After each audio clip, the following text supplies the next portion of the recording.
Natalie, Shapelessflame. Welcome to my channel.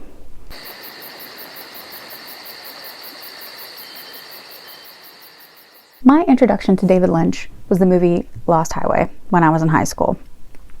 A friend of mine started seeing this guy that I didn't really like, and honestly I can't remember really much else besides that, but she wanted to just hang out with him and this friend of his that she was going to try to hook me up with, which that didn't work. And she's like, let's just go rent a movie and we'll watch it. So I picked out the movie Lost Highway because I wanted to see it, because I heard a lot of weird stuff about it and was like, it can't possibly be that strange. I mean, I'm just this little dorky goth kid, like it will never blow my mind. So we brought it back and everybody was like half paying attention to it, and quite frankly, like even if you're fully paying attention to that movie, you're still like, what the hell is going on? But I was so wrapped by it. No one else cared. Everyone else thought it was so bizarre, but we still kept it on. But like I just kept watching it and thinking like, what is this? This is so weird. This serves no purpose other than just to like make me feel weird. And I didn't really know how to process that. I think I was like maybe 15, 16 years old. And it confused me, but it delighted me in the best way. So fast forward to college, I started hanging around people that were interested in the weirder side of things. And I got a roommate who had the Lost Highway soundtrack, and we bonded over that. And then we went to Blockbuster and rented Blue Velvet and sat and watched it, and it was like mind-blowing. Like, what is this? Again, what is this? And it just delighted me in the most bizarre way. And I had never really truly watched a movie that felt like a piece of moving art, and until I watched David Lynch. And it sort of pushed me in this way subconsciously at the time to think differently about things and to think differently about how to make art.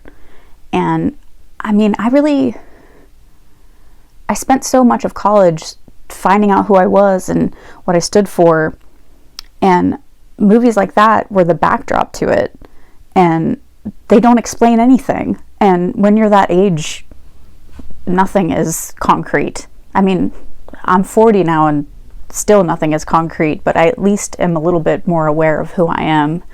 And what's really strange is to have movies like that as the backdrop to growing up feel really apropos, because when you're queer but you don't really know that you're queer and that you like weird stuff but like you don't really feel like you fit in, those movies were produced by mainstream production companies and widely accessible, and it felt like there was a lane for someone like me to create things or to just exist within and to have as a solace. And I do think that's why his legacy and this loss feels so profound to so many people, because he just embodied a feeling that you can't quite articulate. And then I grew up, as I said in my intro video, my previous video and then I discovered Twin Peaks. And yeah, I know everything's out of order, but like, just being honest, like that's how I discovered it. And when I saw Twin Peaks, it was just like, forget about it. Like this man is, he's speaking to my soul in the weirdest way possible. I know I keep saying the word weird, but like, I just don't know what other word to use, because it just encompasses so much.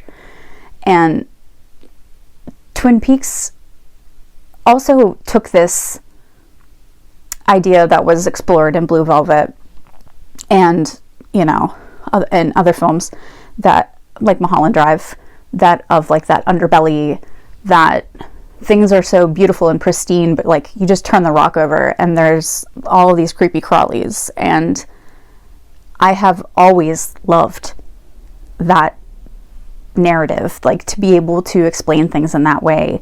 And he never did it in a way that felt cynical. He was always so earnest. Like, here's these people that live in this small town and they do these things and these incredibly violent, awful things happen, but like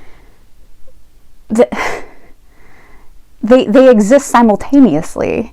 And he was able to talk about those things in a way that just feels like it's not othering. Nothing is getting othered. It's just saying like, this is how it is. These things exist at the same time, and that one isn't really more prominent than the other.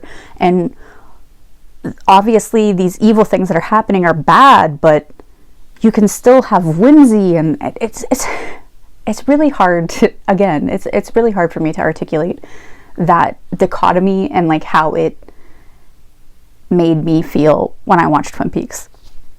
The only other comparison I can think of is someone like Stephen King, who is able to write about rural areas and small town America, and then talk about these horrendous things and somehow marry them together in the most seamless way. And artists that are able to weave those things so effortlessly are everything that I strive to be, even though I just draw silly little cartoons. And I guess the reason that I want to talk about this, and I'm sure I've been rambling and I apologize if it's just like, what the hell are you talking about?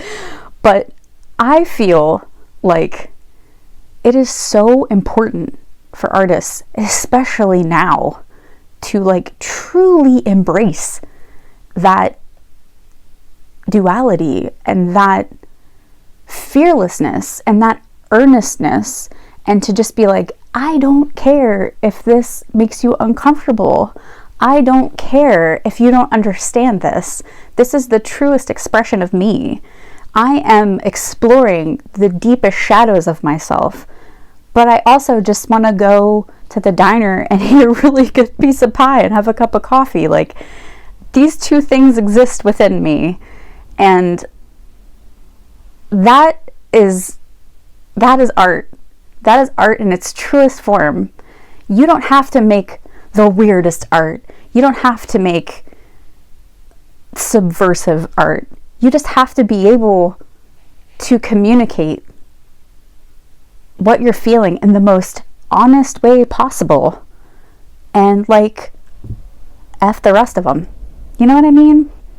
And that is the legacy that David Lynch leaves behind. And that is why he is so universally important to so many people that I respect and love, and then other people that I didn't even know were influenced by David Lynch have come out and said things about him, because the impact is just so profound. So go watch a David Lynch movie. Go read Catching the Big Fish. Go get inspired. Make some cool stuff. And like, bring down your walls, man.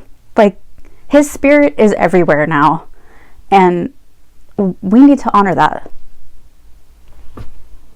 See you later.